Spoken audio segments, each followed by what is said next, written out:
Estamos entonces, Magela. Sí, arrancamos. Bueno, tal como les contó Cecilia, y ya saben, y ya habrán visto en la agenda, mi nombre es Magela, y bueno, como les decía Cecilia, trabajo en el Instituto Nacional del Cáncer, exclusivamente con la parte de citostáticos. Pero previamente, trabajé durante muchos años, más de 16 años, en el área de soporte nutricional y citostáticos, se hacían las dos cosas. Entonces, bueno, vamos a tratar de hablar un poquito de las dos cosas y darles un pantallazo general primero de la parte de soporte nutricional y después de la parte de citostáticos. Van a ver que tienen como varias cosas en común y algunas diferencias que son importantes y hay que tener cuidado en esas diferencias, ¿no? Bueno, ¿cuándo hacemos soporte nutricional? Que se llama, siempre que se necesita hacer un paciente que no alcanza los requerimientos, digamos, nutricionales en forma natural por vía oral. En ese caso es que es necesario implementar un soporte nutricional, ya sea enteral o parenteral. En ese caso hablamos de desnutrición. Y bueno, ¿qué entendemos por desnutrición? Es el desequilibrio entre la ingesta y las necesidades del individuo, y entonces eso trae consecuencias tanto metabólicas o de función celular, y trae pérdida de peso corporal. Esto, en el caso del paciente hospitalizado, se ve como una condición propia del paciente hospitalizado, ya sea por la patología del paciente o por el hecho mismo de estar hospitalizado, ¿no? Entonces, esto se vio que era independiente de la situación socioeconómica del individuo, ¿no? Entonces se vio que en los países en desarrollo también se encontraba prevalencia de la desnutrición en pacientes hospitalizados. Entonces, en Latinoamérica, más que nada apoyadas por la FENAMPE, que es la Federación Latinoamericana de Nutrición Enteral y Parenteral, ya hace muchos años, primero en Brasil, se empezaron a hacer estudios de desnutrición a nivel hospitalario. Bueno, y el primer país que se hicieron fue en Brasil, y que se hicieron en el año 99, y arrojaron estos resultados, en el cual se vio aproximadamente un 50% de desnutrición, ya desnutrición grave, un 12%.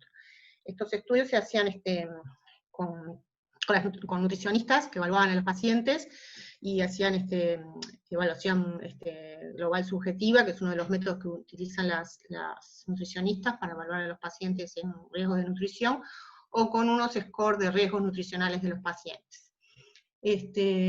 Luego este estudio se amplió, digamos, a varios países de Latinoamérica, y se hizo en el año 2003 lo que se llamó el ELAN, que abarcaba desde Latinoamérica, y arrojó resultados parecidos, y a partir de esto se trató de implementar soporte nutricional, ¿no?, en los pacientes hospitalizados. De todas formas se volvió a repetir este estudio en el 2012, y si bien habían bajado un poco los porcentajes, se mantuvo una desnutrición del 45%, y desnutrición grave aproximadamente el 11%. Bueno, como dijimos, esta desnutrición del paciente se puede ver por la patología del paciente, o también por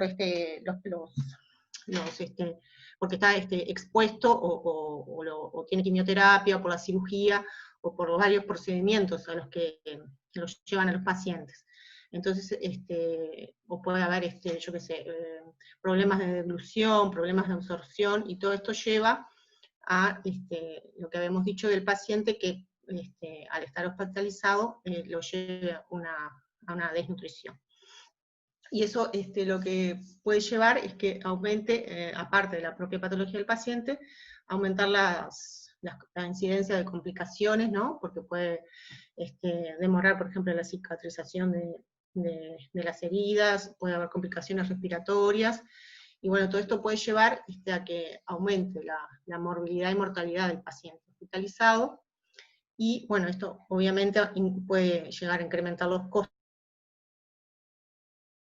de estancia hospitalaria, entonces hay que tener en cuenta también, no solo desde el punto de vista de la patología del paciente, de la sanidad del paciente, sino también de los costos hospitalarios, cómo puede afectar la desnutrición del paciente. También se ve afectada por la desnutrición la biodisponibilidad y el metabolismo de los fármacos, o sea que es importante mantener la nutrición del paciente. Entonces, lo ideal sería tener un equipo nutricional, de terapia nutricional en cada una de las instituciones hospitalarias. Porque bueno, en realidad implementar una nutrición artificial o terapia nutricional requiere de un equipo que esté entrenado y que se dedique a esta tarea, ¿no? No siempre se logra, pero bueno, en el caso de que haya equipos de terapia nutricional sería lo ideal.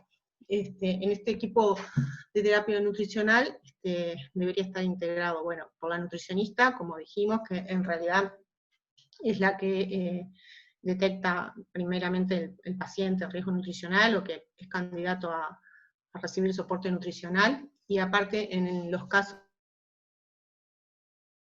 de la nutrición enteral, digamos, la que va por el tracto digestivo, digamos, muchas veces selecciona la terapia enteral adecuada, ¿no? El tipo de calorías que se le va, si es isocalórica, si es hipercalórica, el tipo de fibra, las características de la nutrición enteral. En el caso de los pacientes, muchas veces de acuerdo a las patologías del paciente, hay enfermedades que requieren nutrición parenteral, en casos típicos como, por ejemplo, la pancreatitis o la enfermedad de Crohn o otras patologías. En ese caso, los médicos son los que requieren, los que recetan, digamos, o prescriben la nutrición parenteral, ¿no?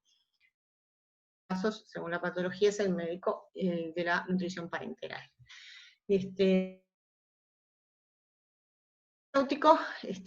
Si logra integrar estos equipos de terapia nutricional, puede participar en la administración de medicación o en la computabilidad de la medicación, por ejemplo, con la nutrición enteral, y bueno, y la nutrición parenteral en toda la elaboración y en las distintos incompatibilidades que puede llegar a haber, o inestabilidades, y en toda la forma de fabricación y eso. Enfermería es la que cuida las vías de acceso de esta nutrición, tanto parenteral como enteral, y la administración de tanto de la nutrición enteral como parenteral. Bueno, entonces, si hablamos de nutrición enteral, hablamos de un método en el cual se administra una mezcla constante y conocida en el tracto gastrointestinal para absorción y liberación. Y en este caso es cuando no se, como habíamos dicho al principio, no se alcanzan los requerimientos nutricionales adecuados. Lo que sí es imprescindible para poder utilizar nutrición enteral, que el tracto gastrointestinal esté en condiciones de uso seguro y efectivo, ¿no? Porque tenemos que, por ejemplo, hay afecciones como, yo qué sé, una enterocolitis crónica, o, no sé, fístulas de alto débito, o diversas patologías que hacen que no sea seguro, si bien está el tracto gastrointestinal está, por ejemplo, no hay un intestino corto, o sea, no hubo una resección del intestino, igual no es posible usar nutrición enteral. Hay que ver las condiciones y si se puede usar. Bueno, la nutrición parenteral es cuando se da por vía, como dice la palabra, por vía endovenosa, y se dan los pacientes que no son candidatos a nutrición enteral, más que nada cuando hay disfunción grave del intestino. Hay una serie de patologías, pancreatitis, y como dijimos, cuando hay incapacidad de tolerar los nutrientes por vía enteral, ¿no? Lo que sí siempre hay que tener en cuenta es que siempre que se pueda utilizar la nutrición enteral, se debe elegir esta. Es preferible siempre usar la nutrición enteral que la parenteral, para no porque es para evitar que haya en el intestino, cuando no se usa, puede haber lo que se llama infección.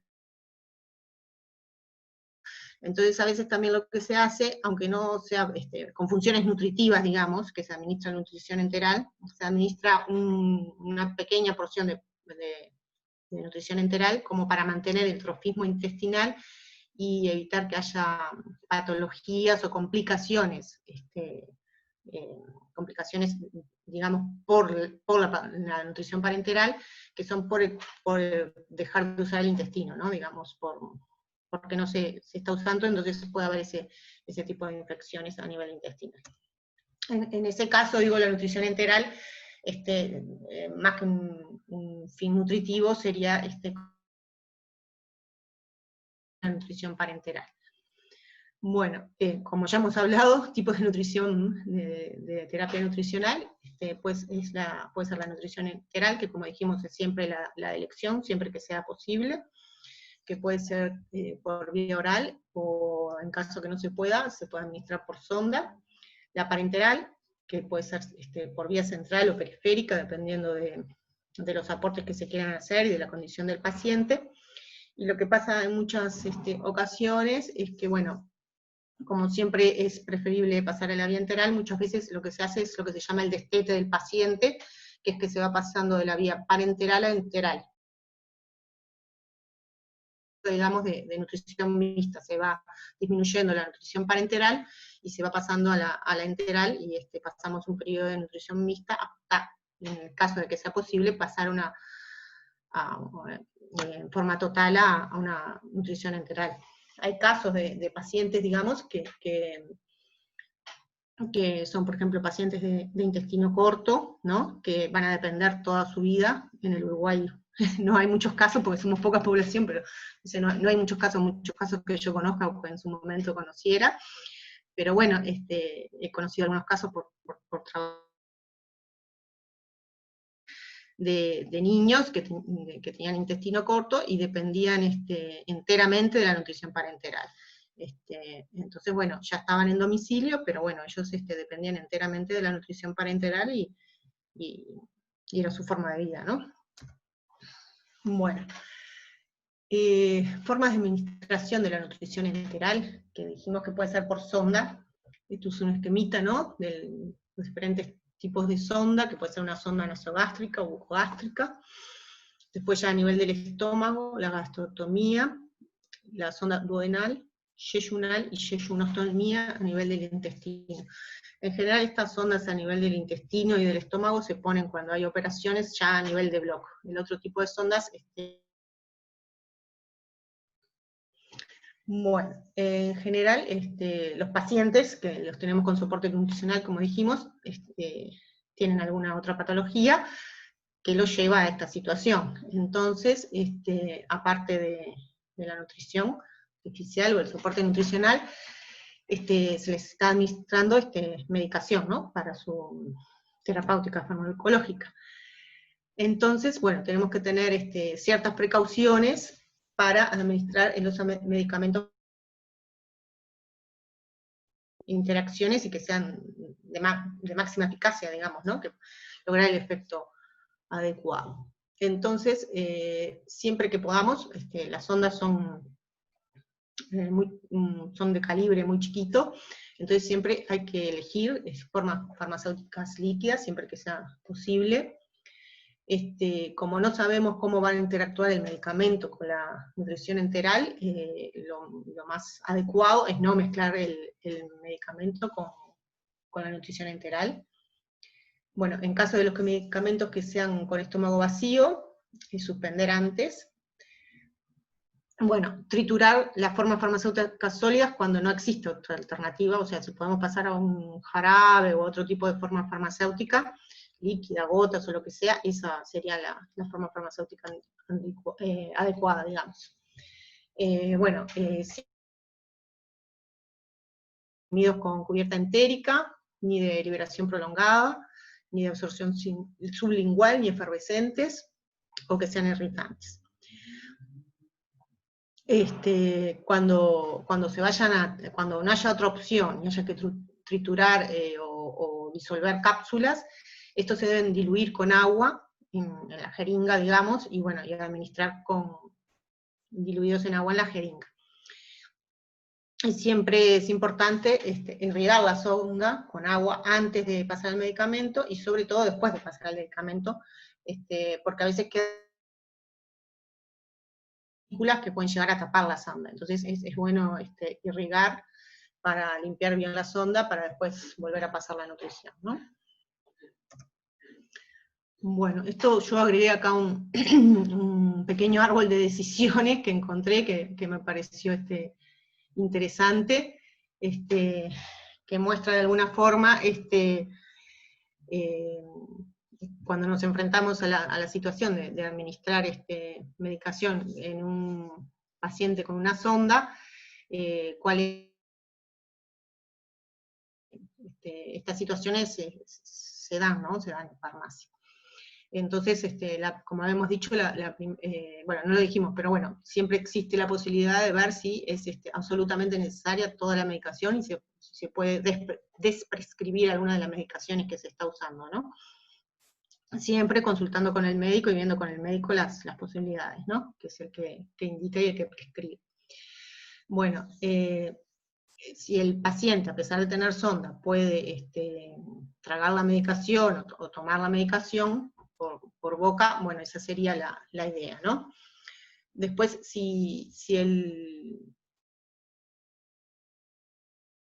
la forma como puede ser supositorio o un parche transdérmico, sublingual, esta también sería una forma de aplicación, ¿no? En caso de que no sea así, que no sean esas posibilidades, bueno, ahí sí considerar la administración de la medicación por la sonda, ¿no? Bueno, en el caso de que sea, que haya una forma líquida, utilizar la forma líquida. Cuando tenemos formas líquidas, como dice ahí, lo que se dice la osmolaridad, ¿no? O la osmolaridad, porque una de las complicaciones que puede haber con la nutrición enteral son las enterocolitis. Hoy en día las nutriciones enterales casi todas vienen, la mayoría vienen ya en forma industrializada, ¿no?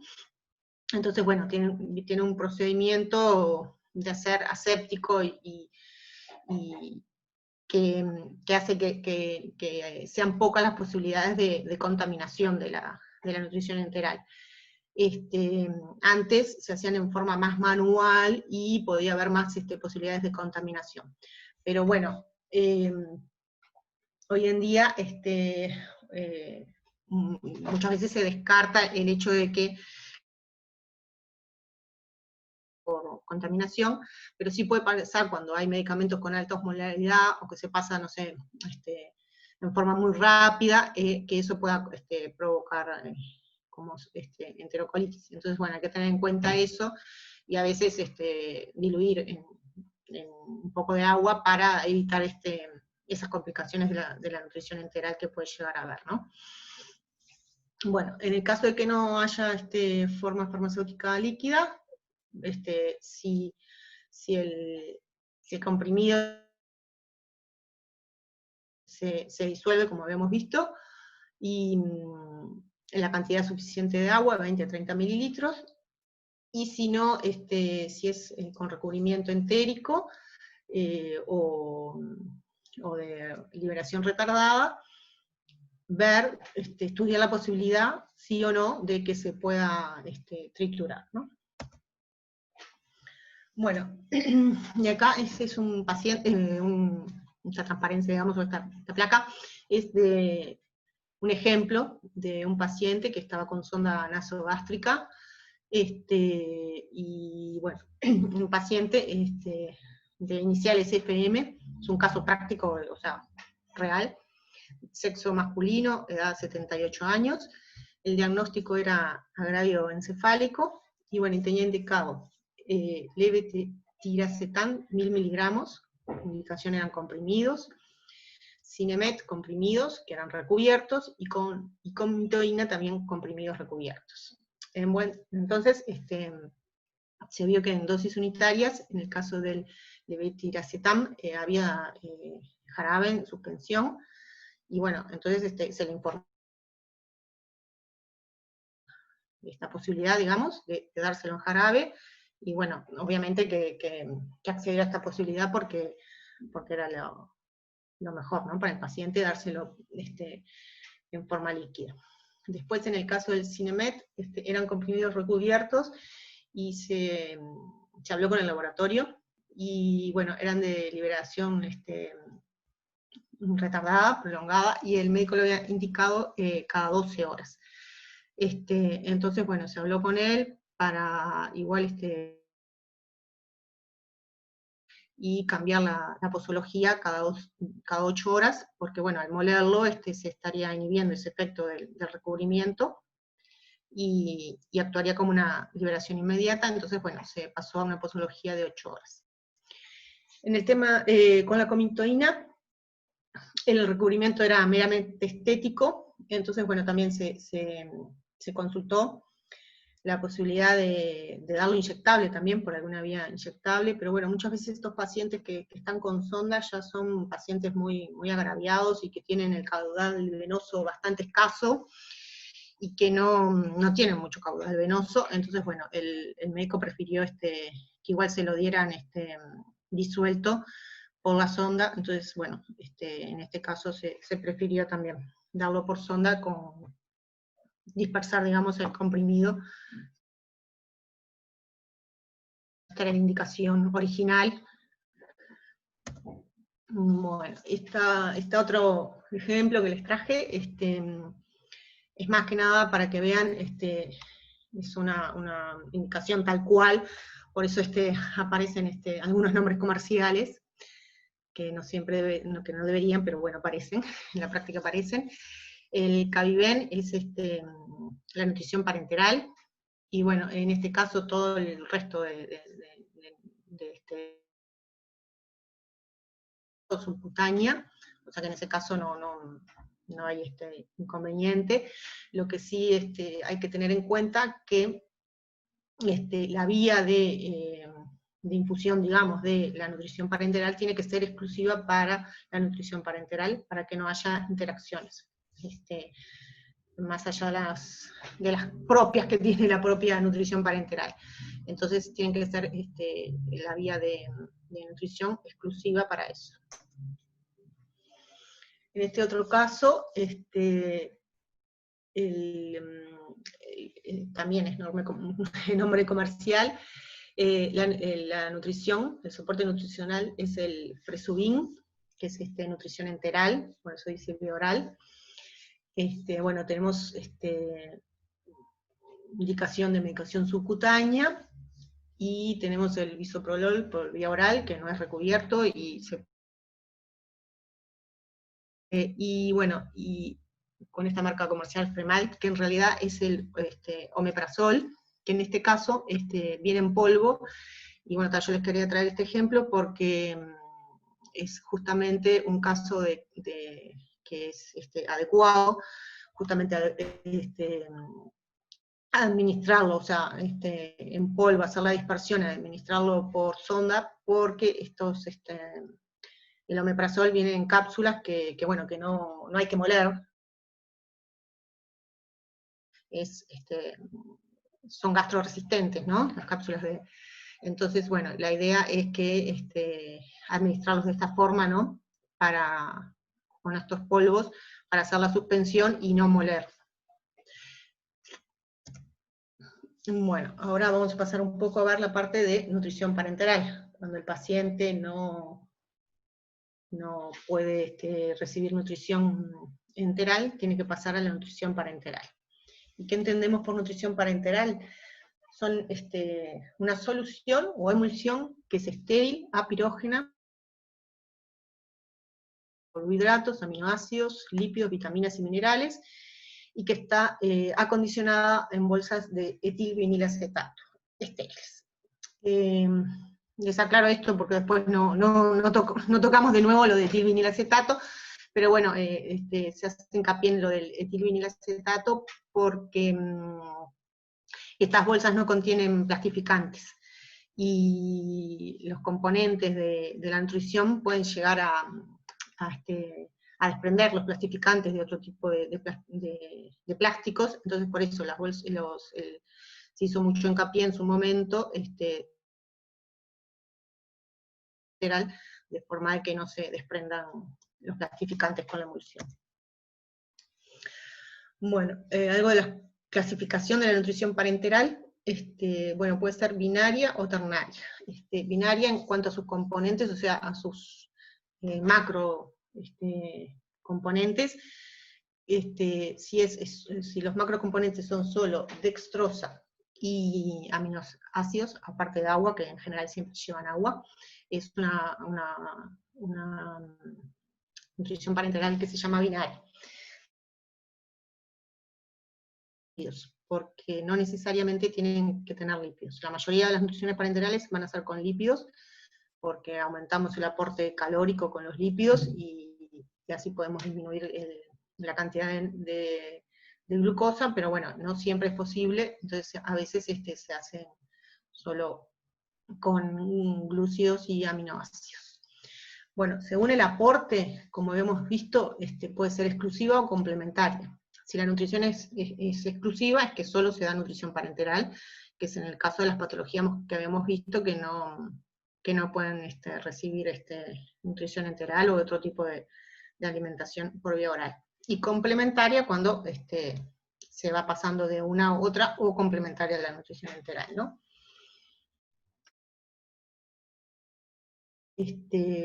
Puede ser continua, o sea, 24 horas, que se esté todo el tiempo pasando la bolsa de nutrición parenteral, como se llama, o intermitente. Intermitente es, no sé, en un periodo de 8 o 12 horas. Es muy usado eso de intermitente en el caso, como dijimos, de pacientes que dependen exclusivamente de la nutrición parenteral, que están, por ejemplo, en nutrición parenteral domiciliaria, que muchas veces se los conecta, porque tienen que estar conectados a la bolsa, ¿no? Se los conecta durante la noche, entonces ahí reciben la nutrición, y después durante el pueden estar, un minutito que me suena el teléfono, ya vengo, perdón.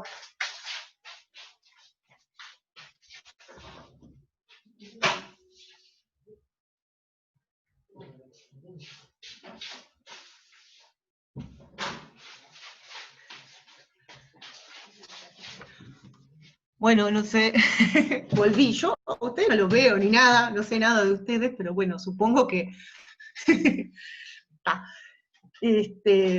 Magela, acá Sí, hay una persona que dice, me queda una duda de algo anterior en el contame. comprimido de liberación prolongada.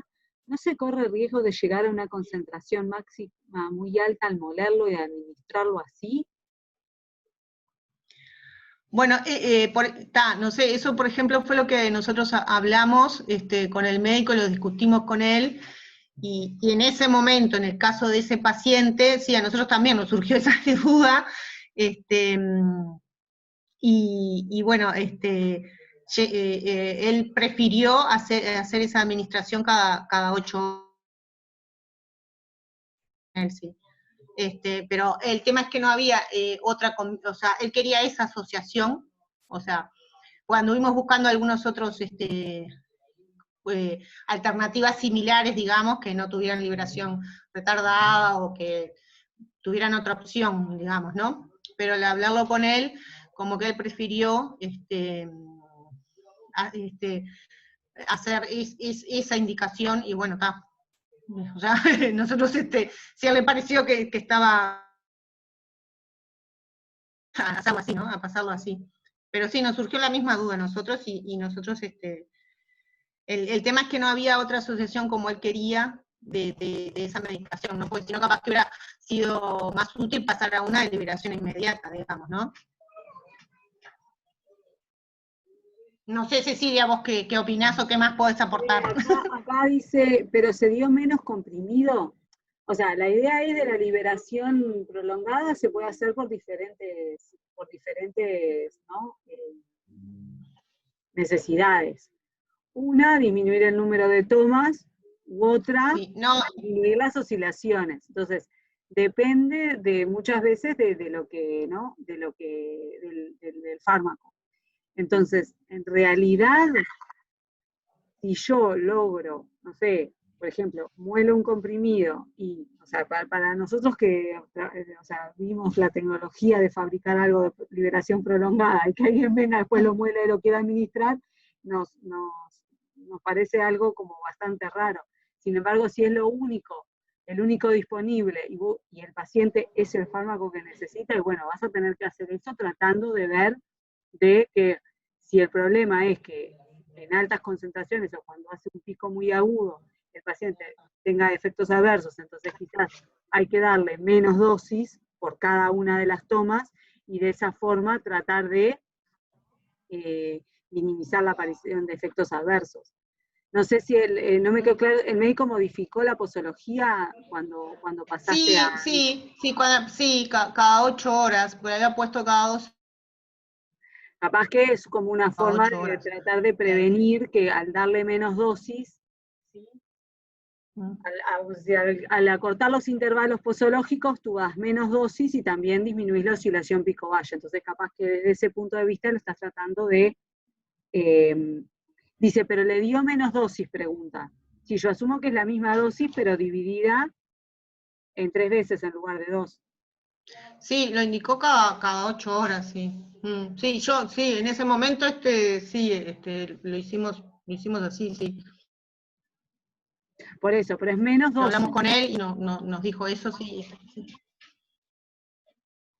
Sí, cada 8 horas, sí, claro, sí. Sí. En ese caso de ese paciente, sí. Menos dosis. Está, por eso digo, asumo yo que es mantener la misma dosis diaria, pero al administrarla en un intervalo posológico más corto, eso hace que la oscilación también te disminuya. Obviamente igual no va a Pero ser... daba, hola, perdón, Sí, era yo la que estaba escribiendo, pero daba 250 miligramos cada vez. ¿Seguía dando los 250 miligramos?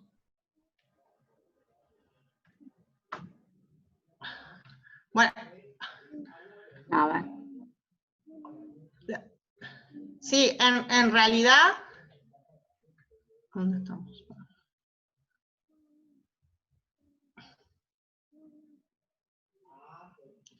En realidad sí, después cuando... ¿Hola? Sí, te estamos Hola, sí. escuchando. Sí, en realidad nosotros cuando hablamos con el paciente, él cada 12 horas, y después pasamos nos dijo que sí, que cuando hubo que, digamos, que molerlo, pasamos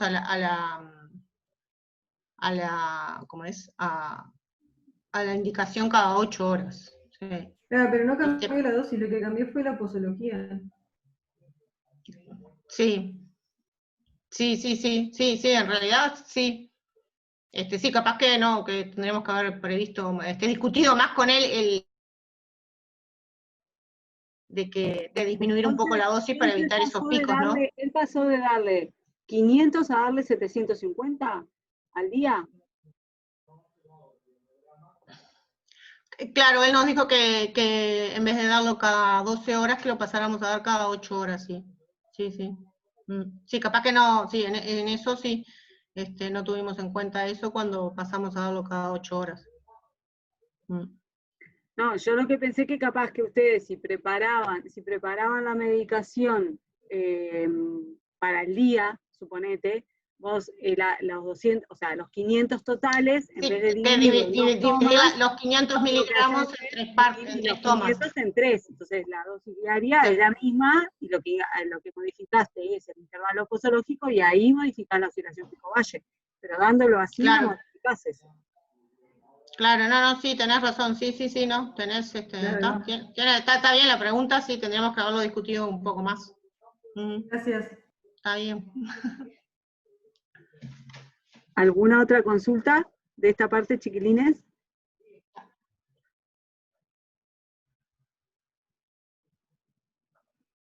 Bueno, parece que no hay consultas de esta parte. Ah.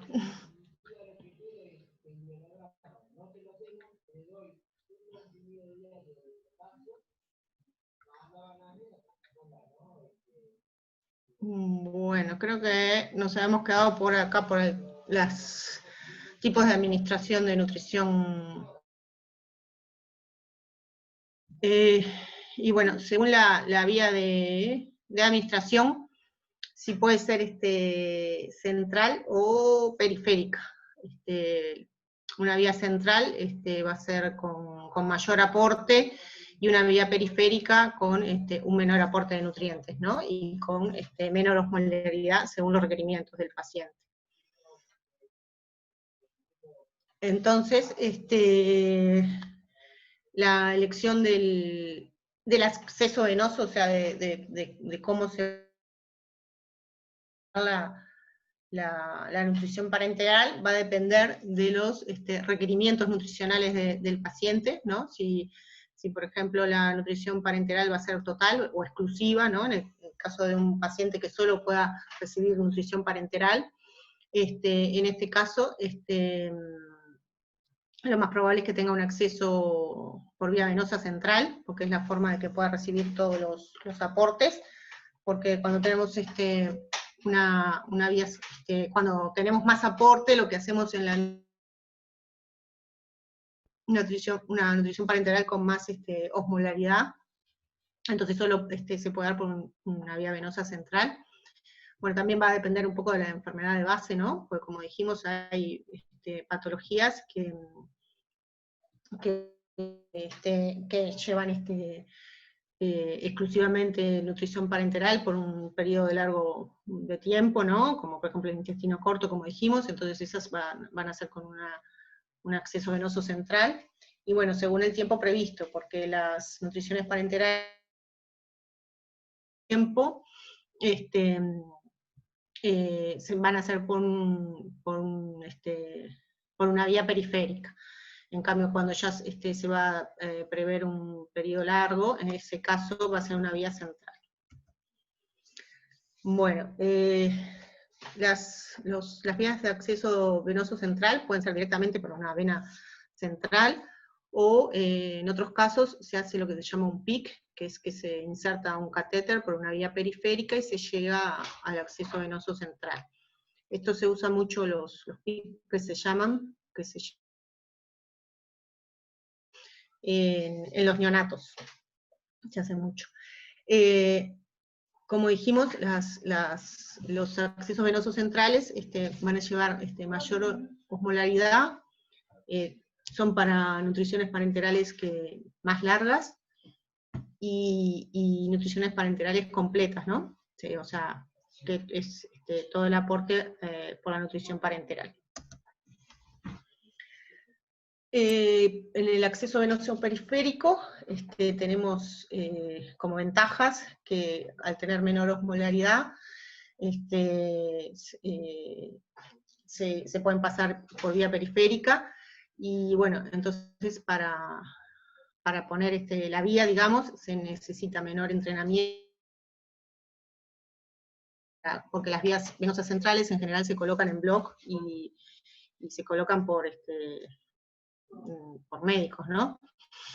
Entonces, las de acceso periférico no, se pueden colocar por enfermería y en la sala. Las desventajas del acceso periférico, como dijimos, es que son de corta duración, pero que el aporte de nutrientes es limitado, ¿no? Van a ser por corta duración o como complemento con otro tipo de aporte, capaz que con una enteral, ¿no? Tiene la nutrición parenteral. Bueno, hablamos de los macronutrientes, que como vimos, en las binarias eran dextrosa y aminoácidos, y en las ternarias dextrosa, aminoácidos y lípidos, y bueno, siempre se agrega agua, o casi siempre, porque hay algunos pacientes que tienen restricción de volumen, entonces bueno, no se agrega agua. Bueno, los principales componentes son la dextrosa, que que siempre está presente, porque es la principal fuente calórica, y hay muchas, por ejemplo, que depende exclusivamente de la destroza, y se usa exclusivamente al 50 o al 70%, o sea, bien concentrado, porque como vamos a ver en la elaboración de la nutrición parenteral, siempre se utilizan procedimientos protocolizados, es decir, siempre como los mismos procedimientos. Entonces se usa un único tipo de destroza de forma de minimizar errores, ¿no? Se trata de o pautados y protocolizados. Entonces, como dijimos, hay pacientes que tienen restricción de volumen, entonces es necesario usar esta destroza concentrada. Y en el caso de los pacientes que no tienen restricción de volumen, se agrega agua. Bueno, como proteínas se usan soluciones de aminoácidos, y en este caso no se aportan, si bien aportan 4 kilocalorías por gramo, no se agregan como aporte calórico, sino para mantener la masa buena en estos pacientes, en general por la situación de estrés y de ayuno o las cirugías, hay disminución de masa corporal y es necesario reponerla. Y se usan diferentes aminoácidos aminoácidos al 10% para adultos y al 6% para pediátricos, porque la composición es algo diferente, porque en los pediátricos hay ciertos aminoácidos que son esenciales, entonces la composición es algo diferente. En los pediátricos se usa cisteína y algunos que son esenciales para los pediátricos. De las nutriciones parenterales también se usan los lípidos. No en todos, porque hay algunos casos de pacientes que no toleran los lípidos, pero siempre que se puede se utilizan lípidos que aportan calorías, digamos, y permiten reducir el aporte de destroza, ¿no? El aporte calórico a través de la destroza, que si el límite de aporte de calorías a través de la destroza tiene un límite máximo, porque hay una tasa de oxidación, entonces hay un límite máximo. Entonces, bueno, se complementa con el aporte de lípidos. En general, los lípidos que se usan son emulsiones de ácidos grasos, que son el 20%, y se usan distintos tipos de ácidos grasos. Al principio se usaban ácidos grasos de cadena larga, que aportaban ácidos grasos esenciales, y hoy en día se usan mezclas que tienen de cadena larga y de cadena media, que lo que hacen los de cadena media es que son de más fácil metabolización, y también han salido ahora al mercado, como siempre que se va innovando, lo que se llama lípidos estructurados, que tienen lípidos que son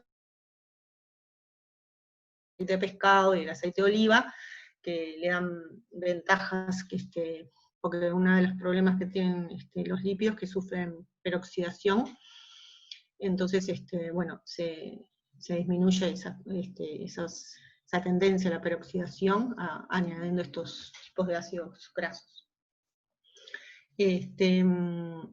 Lo importante en el caso de estas emulsiones es el tamaño del glóbulo, que siempre se tiene que mantener entre 0,8 y 1 en la nutrición parenteral también. Bueno, en la nutrición parenteral completa, aparte de los macronutrientes, se agregan los electrolitos, que en general se agrega sodio, potasio, calcio, magnesio y fósforo, en la mayoría de los pacientes, a no ser algunos que tengan algún requerimiento especial, yo que sé, como son los pacientes renales, que bueno, en ese caso no se agregan electrolitos. También se agregan oligoelementos, que son elementos que van en muy pequeña cantidad, que son fundamentales para la fisiología del organismo, y bueno, que cuando se van a pasar largos periodos de nutrición, que se agreguen para que no haya deficiencia de estos elementos, y estos pueden ser zinc, cromo, selenio, manganeso, que van en muy pequeña proporción. Y también es aconsejable agregar vitaminas, tanto hidrosolubles como liposolubles. Bueno, vamos a ver un poco del proceso de elaboración de las mezclas parenterales. Bueno, la elaboración de las mezclas parenterales, la USP lo califica como un proceso de riesgo. Entonces, estas mezclas deben garantizar la correcta composición, pureza, estabilidad y esterilidad, con un acondicionamiento idóneo, una identificación apropiada, y de forma que sean terapéuticas y farmacéuticamente beneficiosas para el paciente. Bueno, ¿a qué se debe que estas mezclas sean tan complejas? Bueno, a que cuando se hace la mezcla, tiene una gran cantidad, como vimos, es una gran cantidad de componentes, y hay riesgo de incompatibilidad de ellos, ¿no? Y esta mezcla, aparte de la incompatibilidad, generan sistemas que son termodinámicamente inestables, porque la emulsión lipídica en sí ya es un sistema que es termodinámicamente inestable, y al agregarle los electrolitos y la destroza, los componentes, lo hace más inestable todavía. Y bueno, estériles, y tenemos que llevar un componente también estéril, pero en el camino hay posibilidad de contaminación de la mezcla, y bueno, a eso nos referimos cuando decimos que se clasifica como una operación de riesgo, ¿no? Por la posibilidad de la contaminación de la mezcla. Entonces, hay que cumplir como diferentes fases en el proceso de elaboración para llegar a la entrega de un producto seguro y eficaz, y que sea beneficioso para el paciente, y evitar los posibles riesgos que pueden estar implicados en el proceso. Entonces, como fases del proceso, tenemos que comenzar con la prescripción de la validación de esa prescripción. Esto genera una hoja de producción, porque bueno, en la prescripción vienen como lípidos, aminoácidos, todos vienen indicados, digamos, en gramos, porque son los requerimientos del paciente. Y bueno, los electrolitos en miliequivalentes, y bueno, antiguamente, por ejemplo, una de las cosas que hacían, por ejemplo, ponían una ampolla, cómo pasar. Hoy en día está más estandarizado y ya se sabe bien, y los indican en miliequivalentes de potasio, o de sodio, o el electrolito que sea. Bueno, esto va a generar una hoja de producción que va a pasar, va a convertir, digamos, todas estas componentes a mililitros, porque nosotros vamos a dosificar todo en mililitros. Entonces, bueno, ser verificada contra la prescripción, y eso se hace con un programa para ver que está todo correcto. Después se pasa a la fase de elaboración, que también tiene pasos de control, y después se hace el acondicionamiento y la entrega. Bueno, para la validación de la prescripción, hay que verificar, bueno, primero que nada, como siempre, los datos del paciente, que correspondan, ¿no?, con los datos del paciente, la patología, todo, y de la forma, de acuerdo a los datos que nos dan para ese paciente, ¿no? Porque no sé, puede pasar que para un paciente renal se indique algún electrolito, y bueno, en ese caso consultamos con el médico, bueno, si por alguna circunstancia especial, en ese caso, ese paciente requiere esos electrolitos, y bueno, si él nos confirma que sí, se agregan esos electrolitos, pero siempre que nos surja alguna duda, consultar, ¿no? Porque esa indicación diferente. Después, evaluar la vía de administración con la osmolaridad de la fórmula, porque bueno, muchas veces pasa que los requerimientos del paciente son altos, las necesidades nutricionales son altas, pero bueno, en realidad el paciente tiene una vía periférica. Entonces, bueno, una vez que se ingresan, digamos, los datos de la composición de la nutrición parenteral al programa, y eso nos devuelve la hoja de producción, eso nos va a dar los volúmenes de cada uno de los componentes, y nos va a arrojar también la osmolaridad de esa mezcla, digamos. Si la vía que está indicada es adecuada. Si nos puede llegar a pasar que bueno, que nos devuelve, digamos, una osmolaridad muy alta, bueno, hay que hablar con el médico y ver si se puede disminuir, aumentar la cantidad de agua, bueno, ver cómo modificar la fórmula para que sea adecuada para esa vía, o bueno, o si ellos van a ponerle otro tipo de vía al paciente y esperar a poner otro tipo de vía al paciente. Otro tema es la estabilidad de la mezcla, porque bueno, por ejemplo en neonatos, los requerimientos. Entonces bueno, el calcio es uno de los iones que inestabiliza más la mezcla, y bueno, si bien los requerimientos son altos, bueno, hay que hablar y decir que bueno, que esa cantidad de calcio no se puede agregar a la mezcla, y bueno, el médico verá si lo puede dar por otra vía separada, independiente, o cómo soluciona ese tema. Y bueno, siempre cualquier necesidad de modificación, consultar con el médico, ¿no? Para adecuar la forma que sea estable químicamente con las necesidades del paciente, un compromiso entre una cosa y otra. ¿Y de qué depende la estabilidad de esta mezcla? Bueno, como dijimos, de la concentración de electrolitos y de oligoelementos, porque cuando tenemos la emulsión, que son las gotitas, digamos, de lípido en la solución, estas gotitas de lípido, creo que tengo no toca. Estas gotitas de lípido están dispersas en la solución, y el lípido trae un emulsificante, ¿no?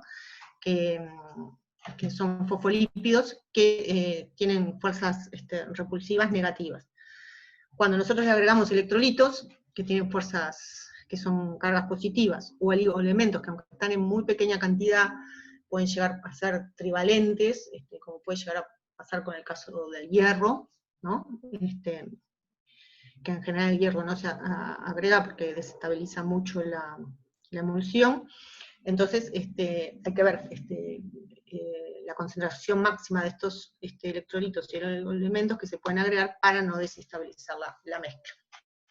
Otro factor es el pH, porque bueno, a pH bajos también se estabiliza la emulsión por la misma razón, porque disminuyen las fuerzas de repulsión entre los fosfolípidos de cargas negativas, y uno de los agentes que baja el pH es la dextrosa, y puede llegar a romper la emulsión. Para hacer la mezcla de nutrición parenteral siempre hay un orden de adición de los elementos, de forma que al principio de todo se agrega la dextrosa, el fósforo y la dextrosa, después agua y aminoácidos, y a lo último se agregan los lípidos, de forma de no agregar la dextrosa, que tiene un pH bajo sobre los lípidos, y romper la emulsión. El tiempo de conservación también es otro elemento, porque bueno, al pasar el tiempo se pueden dar diferentes reacciones que van que pueden dar incompatibilidad. Y bueno, por eso se le da un máximo de estabilidad a las bolsas de nutrición parenteral, que son 4 días, ¿no? Bueno, y en general lo que se recomienda es no adicionar ningún medicamento en las bolsas de nutrición parenteral, porque bueno, ya tenemos una mezcla que es suficientemente compleja, con muchos componentes, y que puede llegar a ser inestable, y si le agregamos algún otro medicamento, que no sabemos cómo se va a comportar, podemos llegar primero a desestabilizar la mezcla, y después no sabemos si ese medicamento en realidad va a ser efectivo, y si se va a estar, digamos, farmacológicamente, si va a ser el efecto deseado, y al interaccionar con la mezcla, ¿no? Aunque no la desestabilice. Bueno, una de las incompatibilidades que surgen, que ya habíamos hablado, más importantes, es el precipitado de calcio y fósforo, que como dijimos en los neonatos, entonces, de fósforo no, perdón, de calcio. Entonces muchas veces se piden cantidades altas de calcio, y pueden llegar a haber precipitados de calcio fósforo. Entonces, lo que se hace es utilizar sales de gluconato de calcio, sales orgánicas de gluconato, que son más solubles, y también en el caso de los neonatos se usan sales orgánicas de fosfato, de forma de no se formen estos precipitados. Y también establecer límites claros hasta del máximo de calcio. Bueno, lo que habíamos hablado de la estabilidad de la emulsión lipídica en cuanto a la adición de electrolitos, que bueno, la figurita del medio, digamos, es lo que es una buena emulsión, bien dispersa, y cuando se van juntando los glóbulos se da la floculación, se puede llegar a dar la coalescencia, rompe directamente la emulsión. Pero bueno, la idea es que se mantenga la emulsión estable para poder administrar. Bueno, dadas todas las incompatibilidades que presentan estas bolsas de nutrición parenteral, en la industria, lo que capaz que ustedes han visto, que hay en muchas farmacias y que ha sido como una opción útil, son estas bolsas que vienen separadas, y que tienen los lípidos por un lado, o sea, la bolsa viene toda junta y están separadas cada uno de los componentes, ¿no? Entonces, los aminoácidos con los electrolitos, y por el otro lado la glucosa y el agua. Y estas bolsas tienen validez de 2 años, porque tienen unos films que logran separar cada uno de estos 3 componentes, y bueno, en el momento de administrar, se enrolla la bolsa, y estas separaciones se rompen, y entonces ahí sí se da la mezcla, y bueno, y ahí se puede mantener la emulsión, digamos, y administrar. Lo que no traen estas bolsas son elementos traza ni vitaminas, que en el caso de querer agregar, se deberían hacer en una cabina de flujo laminar. Bueno, como dijimos, la nutrición parenteral tiene varios requerimientos, y uno de ellos son los requerimientos de esterilidad, ¿no? de asepsia para la fabricación. Entonces, uno de los puntos que capaz que no... Este producto, digamos, se elabora, y enseguida como que se transporta, digamos, y se administra al paciente. No hay un paso de control, por ejemplo, como un control microbiológico de una ampolla, que puede llevar 15 días para liberar el producto y ver que está estéril.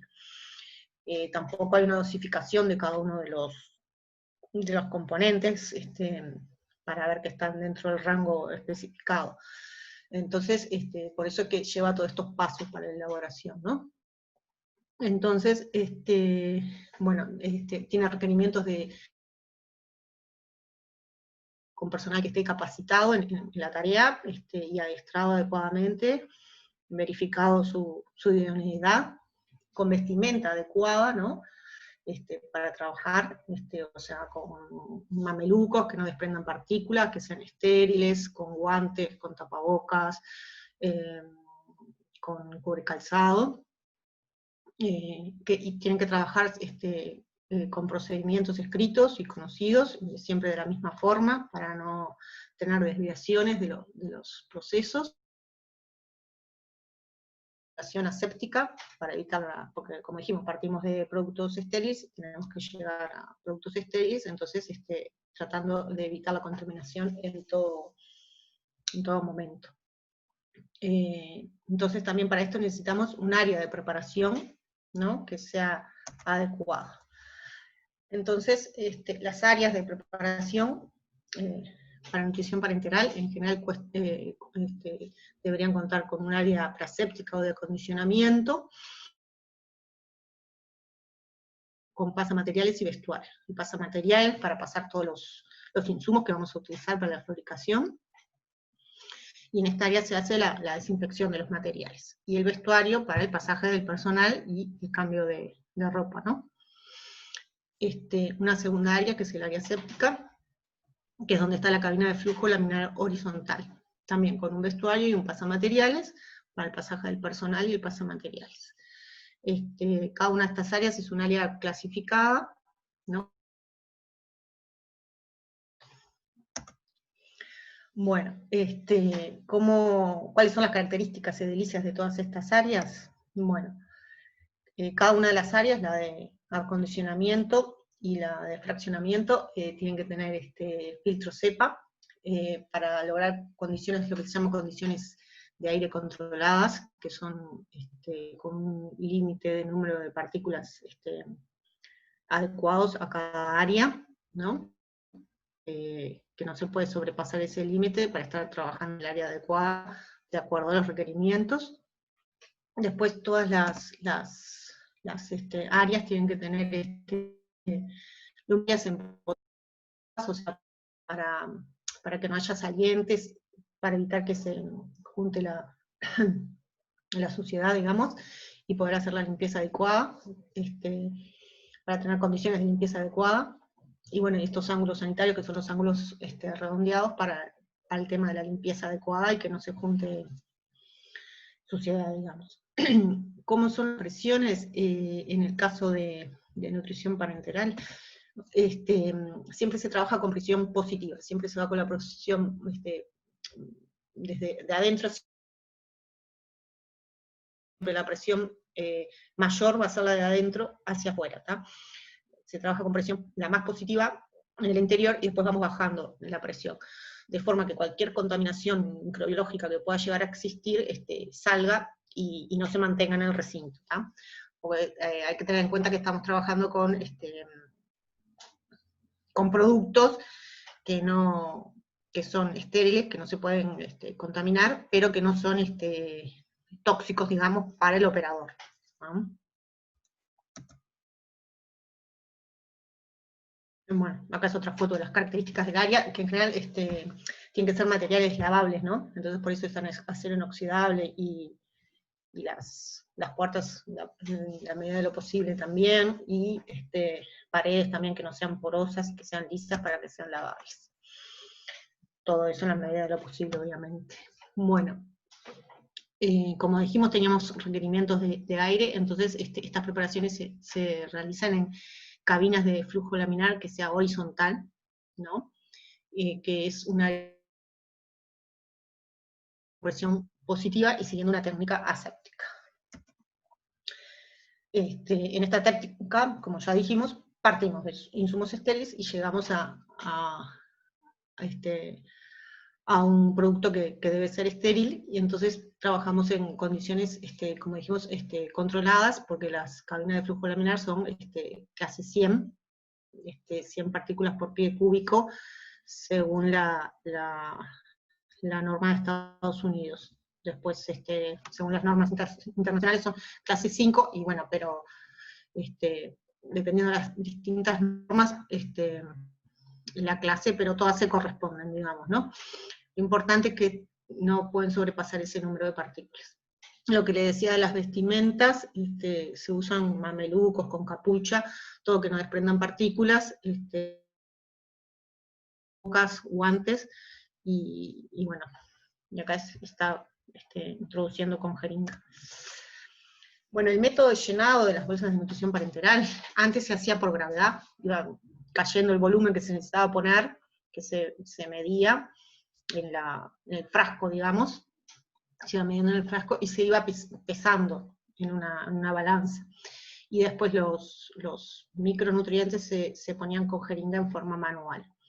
Después se pasó a un método semi-automatizado, en que los macronutrientes se ponían con bomba, y la bomba va succionando y rotando, y igual también pesa, ¿no? Al final por volumen va controlando el peso. Y los micros se ponían en forma manual. Y finalmente se pasó a hacer un método automatizado con una bomba peristáltica que dosifica todos los macro y micronutrientes por peso. En general, en este método se usa una configuración que se usa de cada uno de los componentes, que se abre en la pantalla, digamos. La configuración la elegimos nosotros, y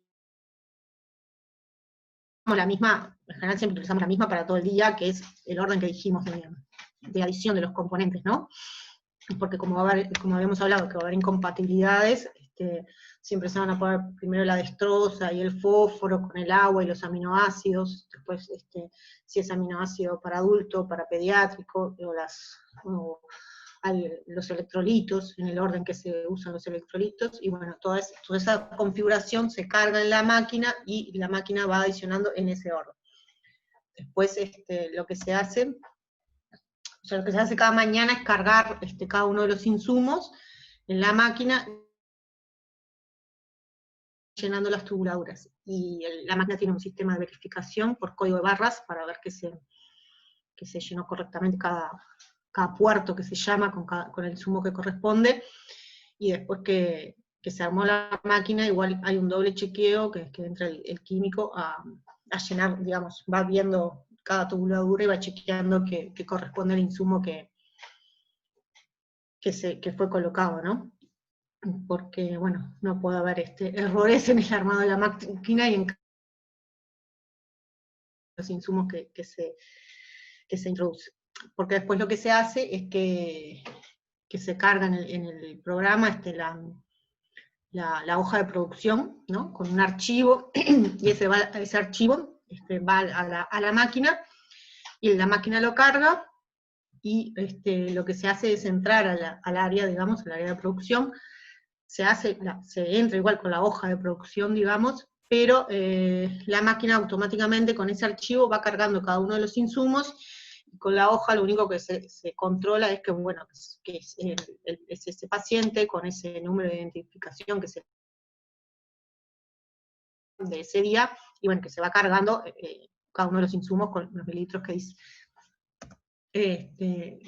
Lo que hace la bomba es un chequeo por peso, que también tiene un 3% de desviación en cada uno de los insumos, y al final de la bolsa un 5%. Hay veces que se pueden hacer algunos agregados manuales, en algunos requerimientos especiales, no sé, a veces hay fístulas y eso que requieren el agregado de más zinc, bueno, se hace en forma manual, o de algún insumo en particular que se quiera hacer manual. Siempre y de cada una de las bolsas se extrae una contramuestra, porque como dijimos, no hay un proceso final de esterilización, entonces bueno, se trae una contramuestra que se deja 15 días a resguardo por cualquier inconveniente que pueda haber, o por cualquier reclamo que pueda haber, se extrae la contramuestra.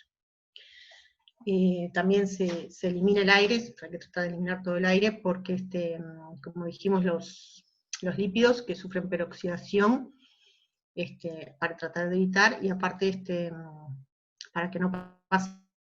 Hay otros métodos, que es utilizar la bomba de infusión y filtros, como vamos a ver, pero bueno, de pique hay que tratar de eliminar todo el aire de la bolsa.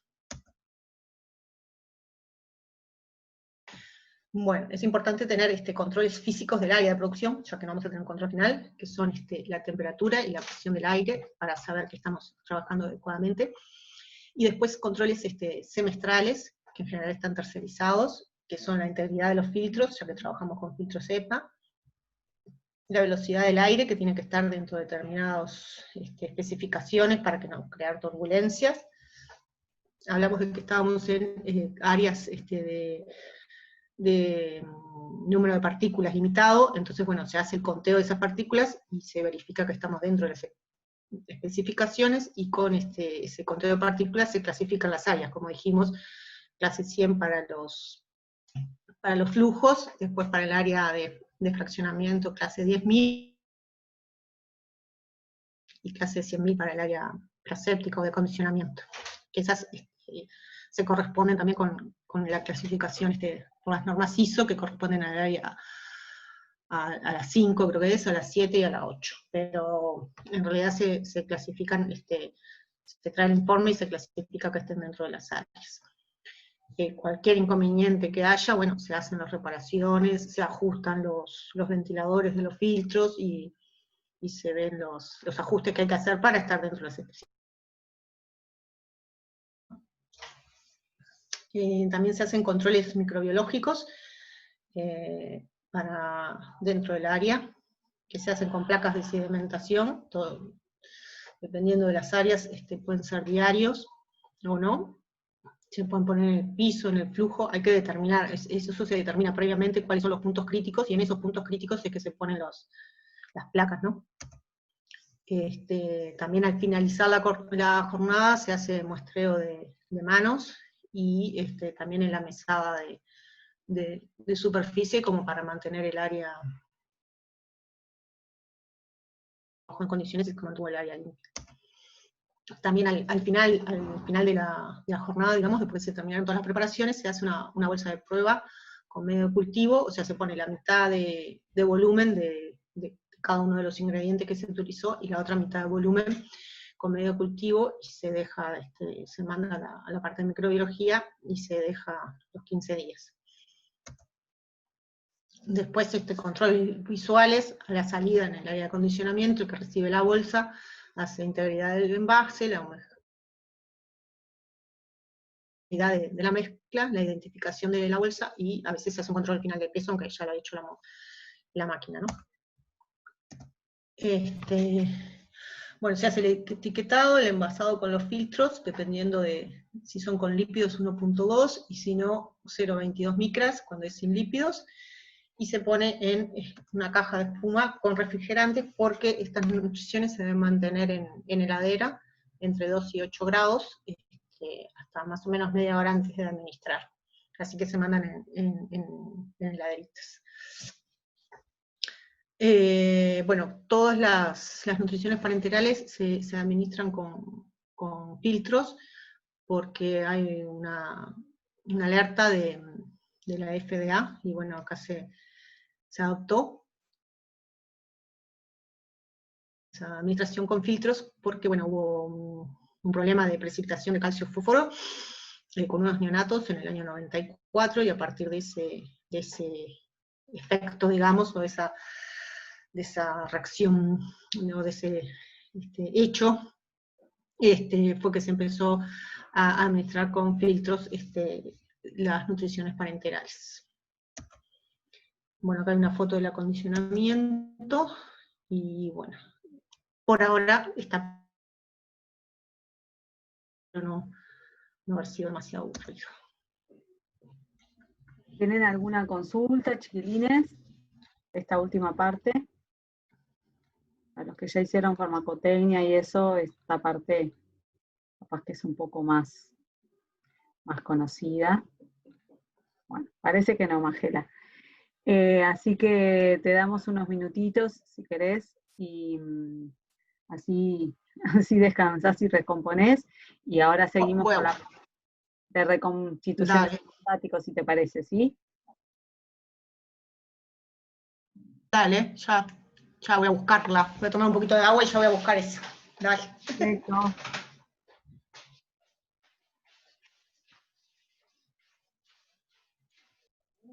Adelante nomás.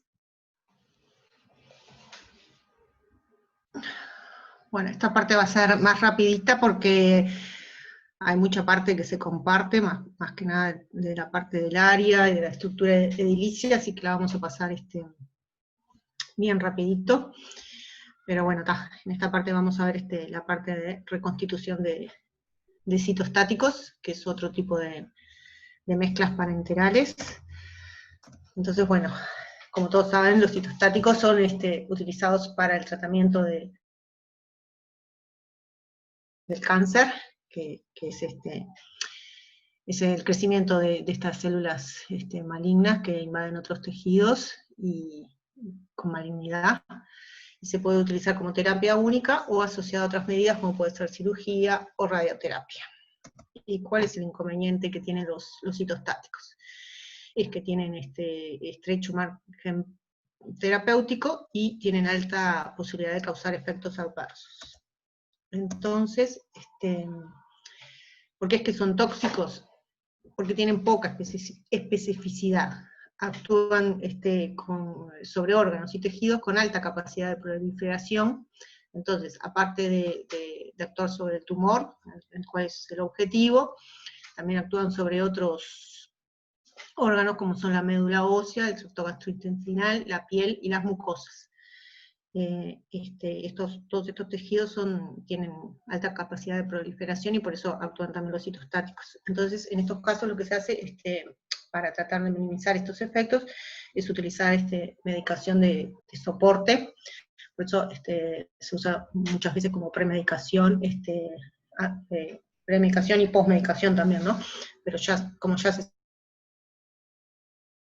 empieza antes, con antieméticos, y para la médula ósea se utilizan fármacos como eritropoyetina o filgrastim, que aumentan la producción de elementos sanguíneos, que son los que pueden causar neutropenia o disminución de la parte hematopoyética, y también se utilizan antialérgicos porque muchas veces causan alergias.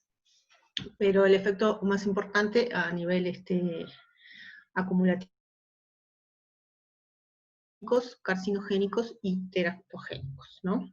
Eso, más que nada a nivel es importante más que nada a nivel del personal que está expuesto a este tipo de fármacos. ¿Y cómo puede ser esta exposición? Bueno, puede ser local o inmediata, por ejemplo, cuando hay algún accidente, entonces en este caso hay una irritación local, hay que lavar enseguida la zona y sacar el citostático y consultar al médico, obviamente. Muchos son alergénicos, como dijimos, entonces muchas veces hay que poner antialérgico. Y el otro riesgo es, como dijimos, lo que están expuestos los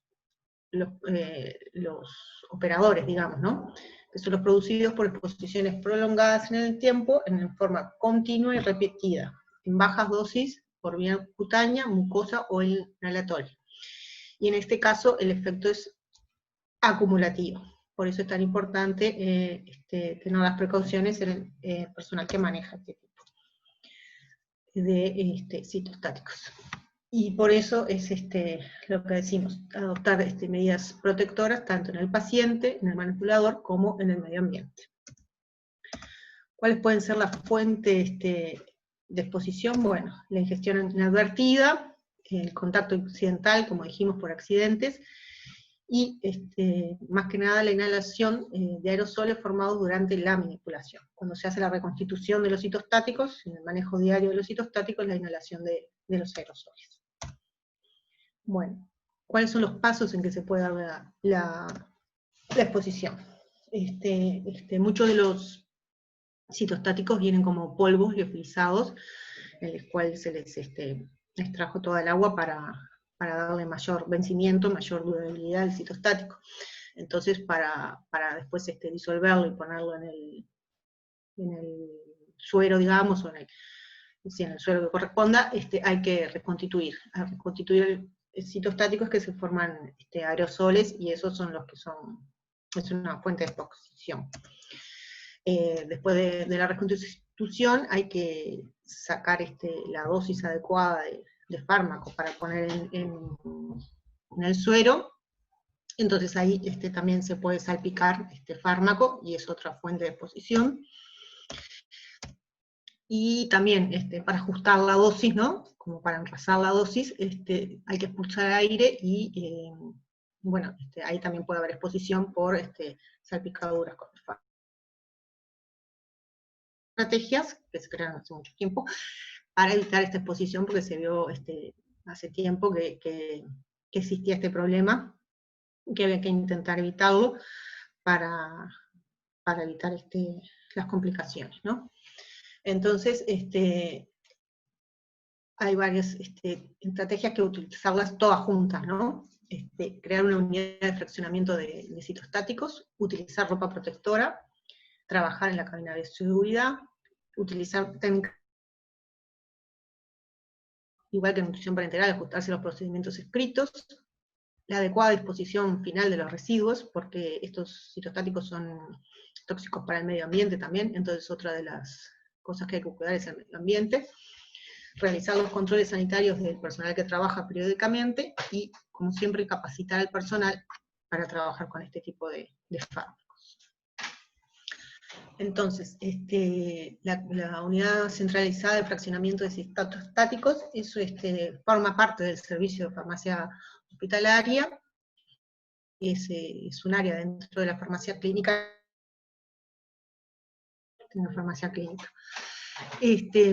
No todas las instituciones o hospitales necesariamente tienen que tener un centro de fraccionamiento de citostáticos. Eso depende del número de camas del centro, ¿no? Porque a veces no justifica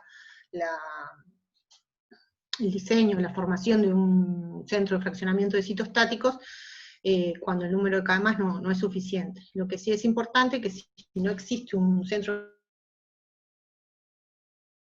bueno, el servicio se tercerice o se da de una forma que se hagan las condiciones adecuadas en un centro de fraccionamiento, de forma de asegurar las condiciones, de forma de asegurar las condiciones del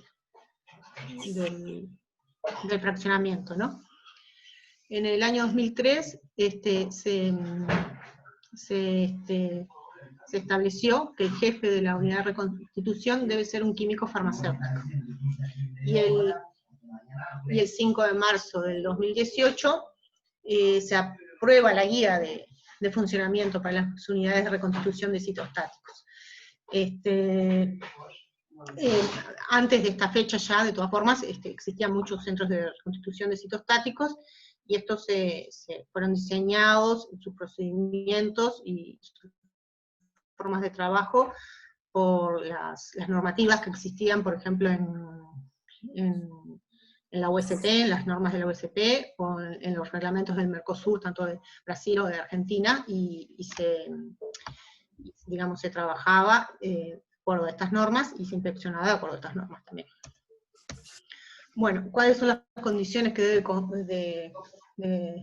de cumplir un centro de fraccionamiento? Bueno, igual que en la nutrición parenteral, el acceso del personal debe ser personal autorizado, y que sea limitado el número de personas que entra, que esté adecuadamente señalizado. Obviamente, no se debe comer, ni beber, ni tomar mate, ni fumar, porque es un lugar para reconstitución de citostáticos con número de partículas adecuado y todas las condiciones adecuadas. El personal que trabaja no debe llevar, que también vale para nutrición parenteral, ¿no? No debe llevar ni relojes, ni anillos, ni pulseras, ni otros objetos que puedan romper los guantes o el material protector que utilizamos. Discúlpame, Magela, ¿alguien tiene el micrófono abierto? Por favor, silénciense.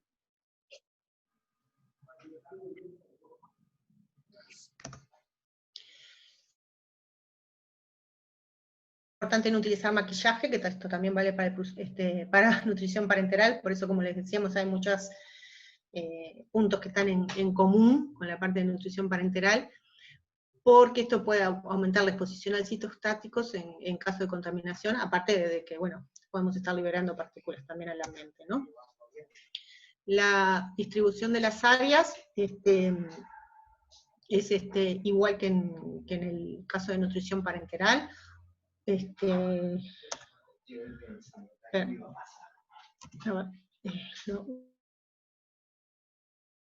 Eso de y el vestuario general para el ingreso al área del acondicionamiento de insumos, como hemos visto, el área de acondicionamiento de insumos, el vestuario para el área de fraccionamiento, el área de fraccionamiento prácticamente dicha, bueno, cada una de estas áreas también conectadas con los pasamateriales, como habíamos dicho. Como hemos dicho en otro. Y bueno, el área técnica administrativo para hacer toda la documentación correspondiente que va con el producto, ¿no? Que va acoplada al producto para tener la trazabilidad del producto. Como dijimos, las características edilicias, que comparten con nutrición parenteral, porque se trata también de un producto que partimos de productos estériles y tenemos que llegar a un producto estéril también. Son paredes, techos y mesadas lisos y lavables, con uniones sanitarias.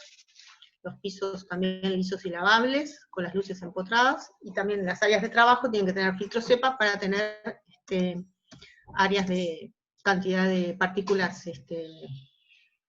limitadas, ¿no? Estas áreas de condiciones de área controladas son según las normas ISO 14649, que esas son las normas internacionales, ¿no? Esto establece el límite en cuanto al número y tamaño de las partículas del aire, de tal forma a disminuir los microorganismos asociados a las mismas y disminuir la contaminación, ¿no? Estas normas ISO 9000 se corresponden con las de la Federal Standard, que son las normas americanas, que fueron las que dijimos que se corresponden con las 100 partículas por pie cúbico, por ejemplo, para la cabina de flujo laminar, y que dan al área de fraccionamiento, establecen un límite de 10.000 partículas por pie cúbico, y al área de condicionamiento de 100.000 partículas por pie cúbico. Este es un esquema general. En realidad este es un esquema de cómo está el área ahora en el INCA. Nosotros tenemos dividido la antesala del área de acondicionamiento, pero esto no es necesario, puede estar todo junto, porque es así como está nuestra área. Nos quedó dividida porque nos quedaba más cómoda. Como dijimos, cada una de estas áreas está dividido por un pasamateriales para el pasaje de los insumos, que se hace la desinfección previa, ¿no? ¿Cómo logramos la calidad del aire que necesitamos con los límites en cada una de las áreas? Evitando el ingreso de materiales que desprendan partículas, por eso la ropa que utilizamos no debe desprender partículas, y evitar, por ejemplo, el ingreso de cartón, de papel, de todo lo posible. Cuando ingresa papel, ingresarlo, por ejemplo, las hojas de producción en folios, para poder sanitizar, y aparte que no se desprendan partículas, y evitar al máximo el ingreso de material que desprenda partículas. También por la correcta limpieza de las áreas, y por la aplicación en todo momento de procedimientos asépticos. Bueno, acá, para el diseño de estas áreas, la presión de las áreas, hay dos opciones, ¿no?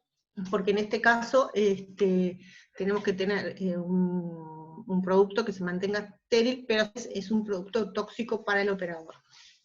Entonces, una de las opciones es que el área de fraccionamiento esté en depresión en relación a la antesala o vestuario, y en sobrepresión en relación al área de acondicionamiento.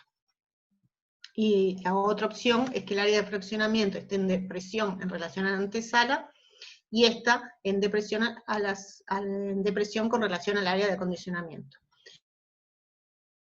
El flujo de aire se dirige hacia la zona de fraccionamiento y no hacia el exterior. Esto es para evitar que salga el citostático, ¿no? Que cualquier desprendimiento que haya, o formación de los aerosoles que dijimos, vayan al exterior, y que queden confinados a la cabina, y en caso que haya un accidente o lo que sea, que queden confinados al área de fraccionamiento. Como dice acá abajo, que se logra que cualquier contaminación que se produzca no salga del recinto de trabajo. Bueno, entonces lo que es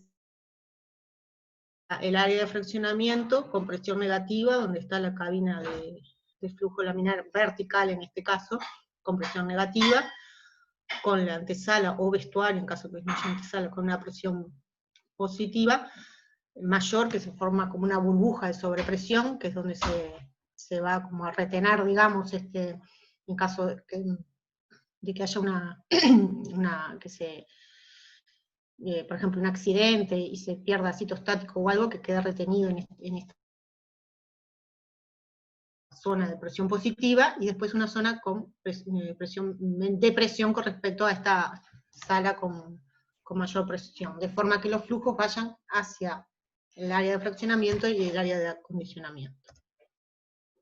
Y la otra opción es la de que todo el flujo vaya hacia adentro y la presión más negativa esté en el área de fraccionamiento donde está la cabina, y la presión vaya aumentando hacia el exterior, digamos, ¿no? Son las dos opciones que hay. Bueno, en conclusión, la clasificación de las áreas permite trabajar con aire limpio, que nos da seguridad en cuanto a la esterilidad del producto, toxicidad del producto y la esterilidad del mismo, ¿no? Y la diferencia de la presión entre las áreas de trabajo evita la propagación de cualquier contaminación fuera del recinto, ¿está? Lo que hablábamos. Entonces, lo que logramos así es el compromiso entre las dos medidas, protección del producto y del operador. Y también se logra protección del medio ambiente, porque el aire que sale al exterior es aire filtrado. Bueno, otra de las condiciones que tenemos que tener para trabajar en estas áreas, como vimos en nutrición parenteral, es ropa protectora. En este caso también estamos protegiendo al operador. Cofia, bueno, en este caso la cofia tendría que estar como un poquitín más adelante, protegiendo para que no salga el pelo y no desprender tantas partículas, ¿no? Porque nosotros los seres humanos en realidad somos como la fuente más que libera partículas, ¿no? El tapaboca, que en este caso, para trabajar en citostáticos, en el caso de nutrición parenteral, son los quirúrgicos comunes, estériles obviamente, ¿no? Toda la ropa es estéril, tiene que estar autoclavada, estéril para entrar, pero en este caso son tapabocas especiales que se encargan, que son para protección del operador también, que es que filtra para partículas y aerosoles.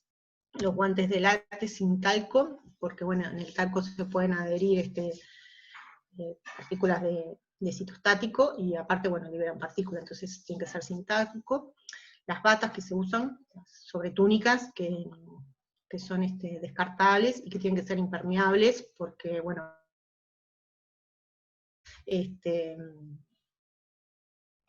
para que no absorban el citostático. Y los zapatones o cubrecalzados. Bueno, en este caso las cabinas de bioseguridad que usamos son las cabinas clase 2, B3. Este tipo de cabinas son de flujo vertical, y lo que hacen es filtrar reciclan el 70% del aire que entra y extraen al exterior el 30%. Traen una ventana protectora, que acá está subida, pero acá está baja, que es para proteger al operador. Acá se deja una abertura para que puedan entrar las manos del operador. Como dijimos, estamos trabajando con citostáticos, entonces trabajamos con presión negativa en las cabinas de flujo vertical. Lámpara UV pueden traer o no, si traen se usan para hacer una sanitización, se prenden un ratito antes para hacer como una sanitización previa de los insumos, pero si no, bueno, se sanitizan con otro método, con alcohol o con lo que sea. De todas formas siempre se hace. Todas las cabinas traen sensores ante caso de desperfecto. También hoy en día las cabinas traen display con sensores para las ventanas, para ver la altura de la ventana donde baja. Como dijimos, el flujo de aire en este caso es vertical, porque tiene que proteger al operador. En el caso de nutrición parenteral, el flujo de aire es horizontal, va hacia el operador, pero en este caso es vertical, para proteger al operador. Protege al producto, pues estamos hablando de una clase 100, aire filtrado clase 100, pero también protege al operador.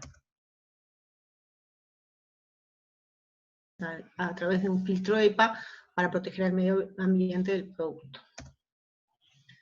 Bueno, este es un esquema de la cabina, que como dijimos, en este tipo de cabinas recircula el 70% y extrae el 30% al exterior. Hay otro tipo de cabinas que extraen el 100% al exterior, que son las de extracción total, y en otro caso, en vez de recircular el 70, recirculan el 30, digamos. Son las distintas opciones. Citostático se usa el 70. Lo que sería ideal para mantener la calidad de las áreas es mantener el sistema funcionando las 24 horas del día todo el año. El tema es que los filtros EPA, toda la construcción del área, en particular los filtros EPA, son muy caros, ¿no? Entonces, bueno, el cambio de los filtros también es muy caro. Entonces lo que se hace muchas veces es prenderlos 20 a 30 minutos antes, de que se haga un barrido y que limpie el área y que no haya turbulencias. Más que nada el del flujo, ¿no? El resto es que puede quedar prendido más tiempo. Pero lo que se hace con eso es que se aumenta la vida útil de los filtros. Bueno, obviamente hay que ajustar la ventana a la altura correcta para que no esté demasiado abierta, pero eso también, como dijimos, hay un sensor que nos alerta que pueda dañar al operador. Y como estamos trabajando con productos que hay que mantener la asepsia, siempre hay que hacer la limpieza previa de todos los productos, ¿no? Es importante para, como dijimos, aparte de tener las condiciones edilicias, trabajar en forma de no sobrecargar la cabina con materiales innecesarios, porque claro, ahí si ponemos demasiados materiales, el flujo es un flujo uniforme, ¿no? Que mantiene el aire limpio. Y si ponemos muchos materiales, estamos desviando ese flujo y no mantenemos el flujo uniforme. También lo que dijimos, mantener el material que no obstaculice el aire, o sea, mantener el centro de la cabina libre y trabajar en el centro de la cabina. Y la entrada y salida de brazos que se hace en dirección paralela y siempre con movimientos suaves, otra vez para evitar.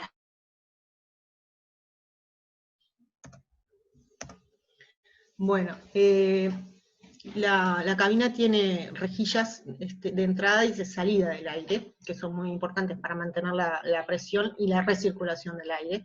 Entonces es bien importante mantener estas rejillas libres.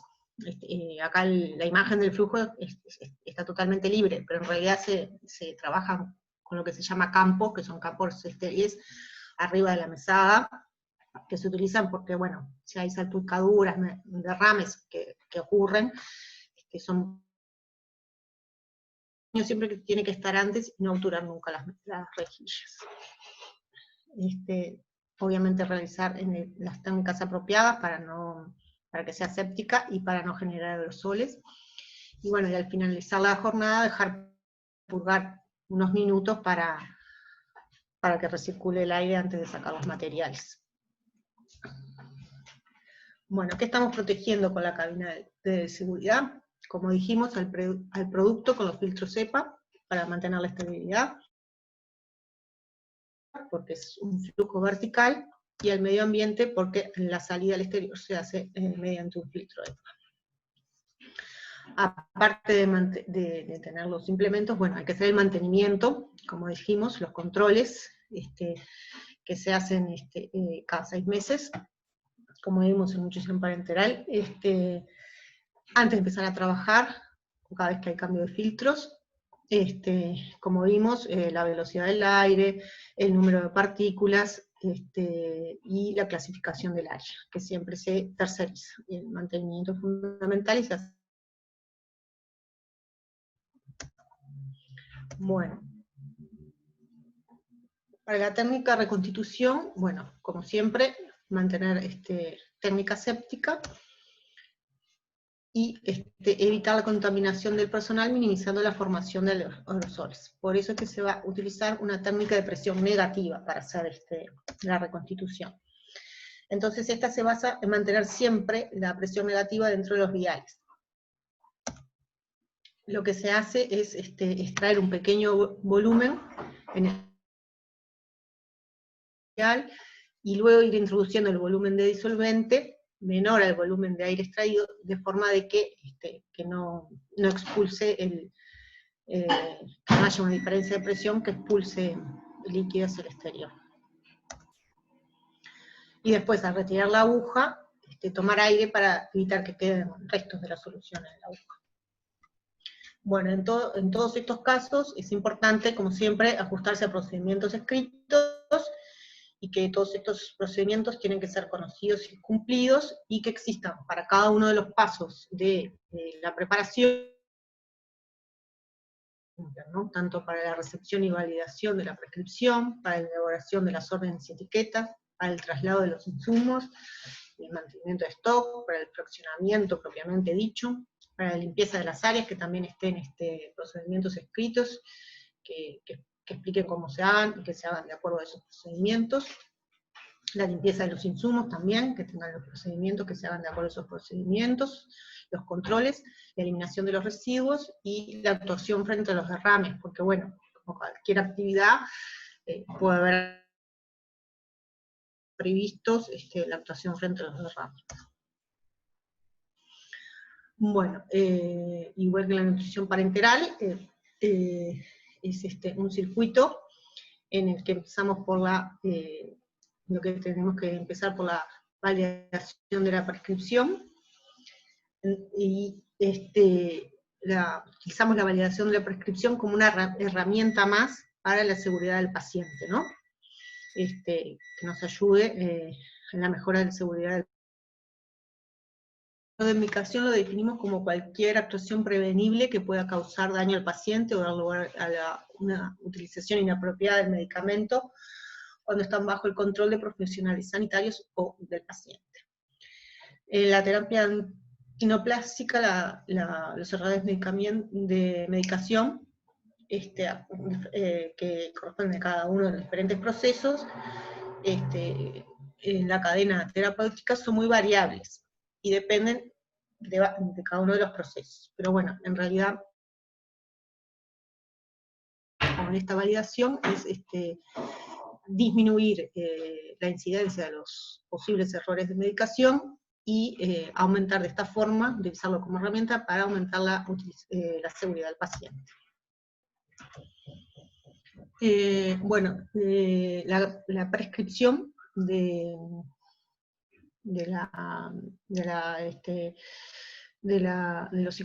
los antineoplásicos, de la terapia antineoplásica, en realidad, en el caso del INCA, lo hace a través de un programa que tiene lo que se llama un motor de pautado, que de acuerdo a la patología del paciente, a la edad, al sexo, a las características morfológicas, le da al médico esta herramienta, que es este programa, en la cual puede elegir el tipo de esquema, y le da como una pauta de las dosis, y por ejemplo, de la frecuencia cada 21 días, o puede ser semanal, la cantidad de series, y bueno, esto como que también ayuda para la seguridad del paciente, porque le da como un esquema el cual manejarse al médico, y después una referencia con la cual corroborar. Estos son, hay esquemas pautados, ¿no? que ya están aprobados internacionalmente. No quiere decir que no se pueda hacer excepciones a estos esquemas y proponer esquemas diferentes que se salen de estos pautados. Bueno, y en estos casos existen autorizaciones especiales con médicos que tienen más experiencia en el tema, y que son los que autorizan las excepciones a estas pautas, digamos, ya establecidas, convencionales, ¿no? Para casos especiales, excepcionales, que se necesitan hacer casos diferentes. Este sistema de prescripción lo que agrega es seguridad al proceso asistencial, lo que dijimos, los datos del paciente, el diagnóstico, el estadio, y que, bueno, que se utiliza un motor de pautado, y que se está actualizando este motor de pautado por los profesionales que están en el área, ¿no? Pues saben del tema de los protocolos, que se detallan la cantidad de ciclos y la frecuencia, y también las dosis por metro cuadrado, los días de administración y las vías de administración. Bueno, en el para todo el país, pero muchos centros tienen sus propios centros de reconstrucción de citostáticos. Entonces, en esos casos, solo se envía los viales, digamos, ¿no? Y se hace reconstitución en cada centro. Pero hay otros centros, como dijimos, que por el número de cama no justifica que tengan un centro de reconstitución de citostáticos. Entonces, en ese caso, estos centros mandan, piden que se haga la reconstitución, y se manda que se mande ¿cómo es? El citostáticos ya reconstituido en el suelo,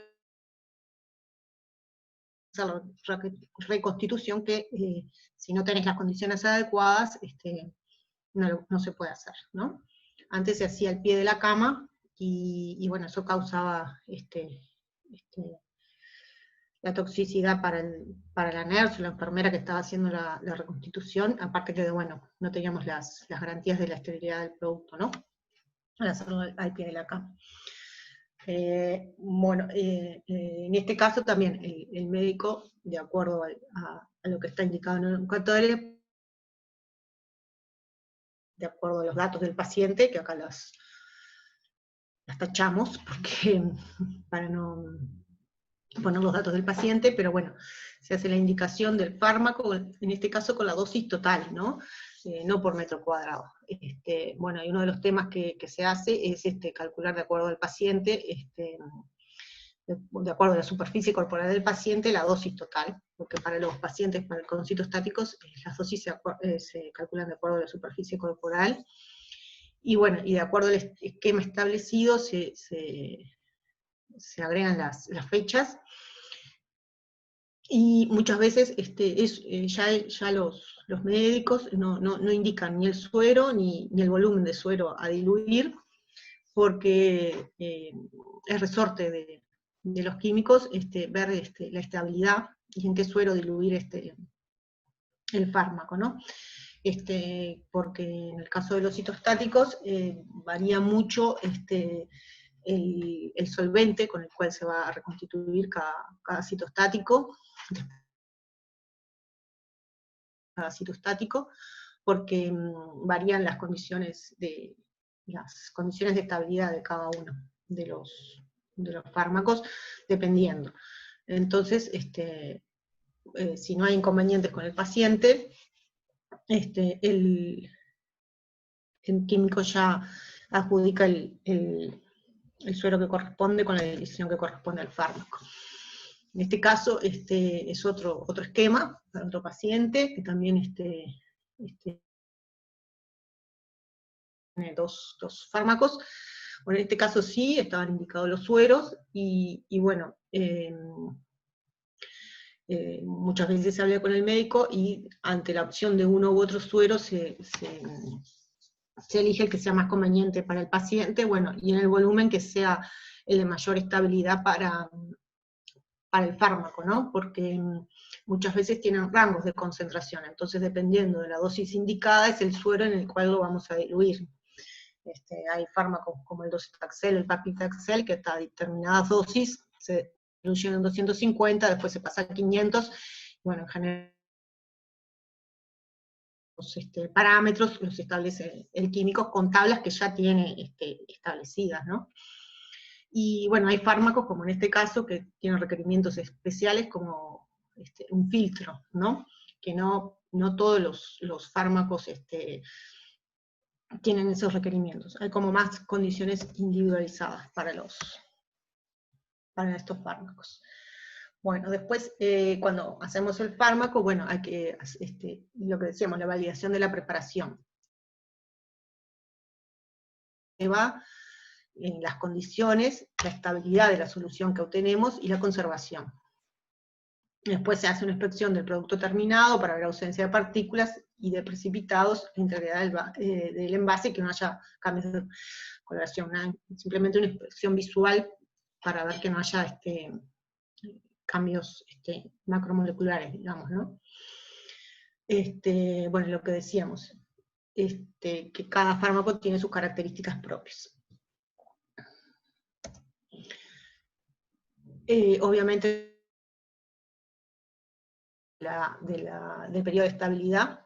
Entonces, bueno, en la etiqueta debe estar bien establecido el periodo de estabilidad, y lo que decíamos, los químicos en general en cada unidad arman tablas de estabilidad con la presentación del fármaco, el volumen y el solvente para reconstituir, y la dilución y la estabilidad. Todos estos datos en general los provee el proveedor, y si no los da el proveedor, se sacan teniendo el dato del proveedor, y esa es la fuente primaria, ¿no? Muchas veces varían con la marca también estas características, por eso siempre se pone la marca del fármaco. Bueno, al igual que en la nutrición parenteral, el etiquetado es importante porque tiene que tener el nombre, para que sea inequívoco, el nombre del paciente, el documento, el fármaco y la dosis utilizada, que también se corrobora con la orden de producción, como en el caso de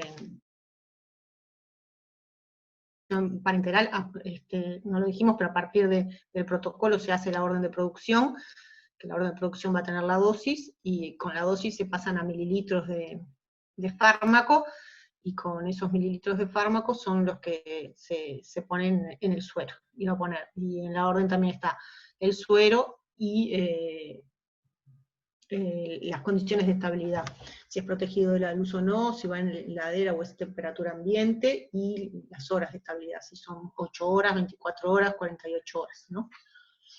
Por supuesto que tiene para saber el tiempo de estabilidad de ese preparado. Bueno, al terminar esta manipulación, se generan residuos, ¿no? Residuos que están contaminados.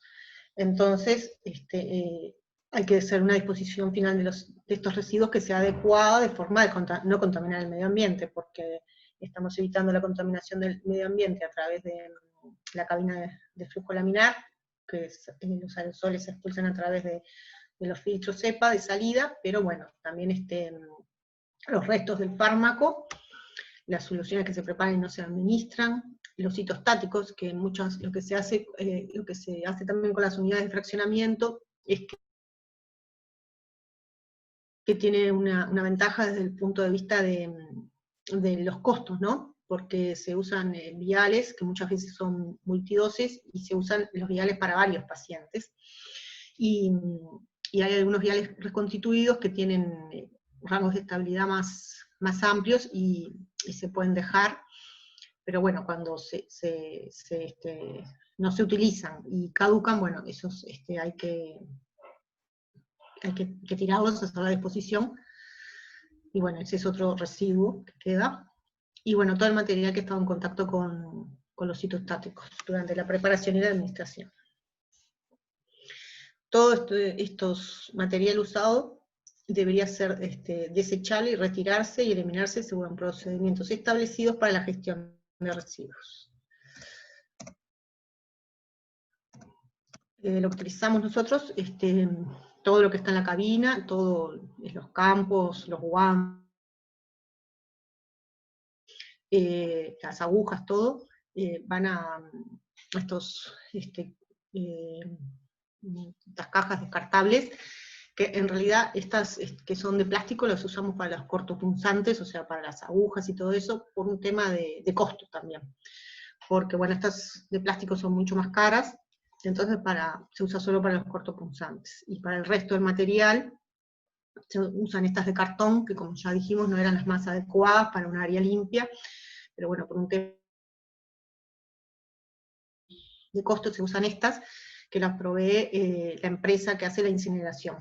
Porque, bueno, estos materiales después son levantados por la empresa que se dedica a la incineración de este tipo de material citotóxico, que está avalada por el ministerio, y que para hacer la incineración en hornos especiales, como a 2000 grados, y que tienen filtros especiales para la salida después de la incineración. O sea que también hay que tener especial cuidado con los residuos de citostáticos. Bueno, otro tema muy importante, como dijimos, es el de los trabajadores que están expuestos a estos citostáticos. Y bueno, hay una ordenanza del Ministerio, que es una ordenanza general para todos los trabajadores expuestos a todo tipo de riesgos, tanto físicos como químicos, de que tienen que tener los controles y análisis médicos correspondientes, y los periodos específicos. En el caso de los citostáticos, tiene que hacerse un análisis completo antes de empezar anualmente. Cuando hay alguna evidencia de una anomalía, hay que separar a la persona de la tarea, y consultar y ver después si se puede o no reintegrar a la tarea. Y bueno, es muy importante que no trabajen, como hemos dicho, que eran teratogénicos, mujeres embarazadas o que estén planificando embarazo, mujeres en periodo de lactancia, personas con antecedentes de abortos, personas que hayan recibido tratamiento de quimioterapia, personas expuestas a radiación ocupacional, o sea, si trabajas en radioterapia,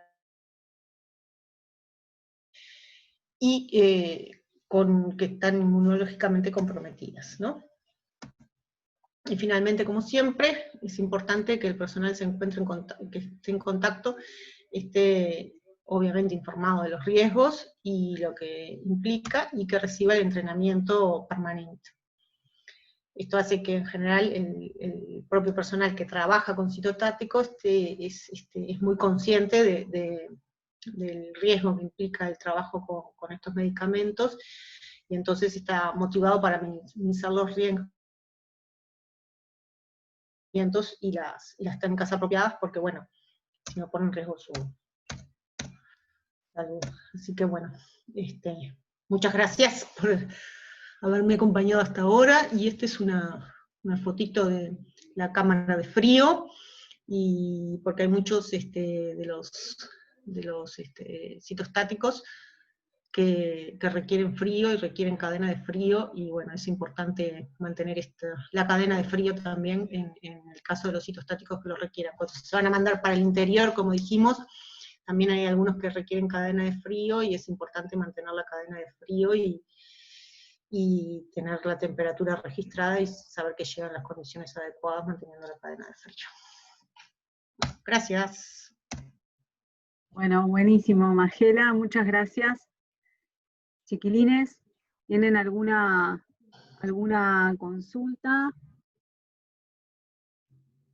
Bueno, acá te dan muchas gracias, Magela, por la presentación. Bueno, gracias a ustedes por seguir ahí, los que sobrevivieron. Buenísimo, bueno, vamos a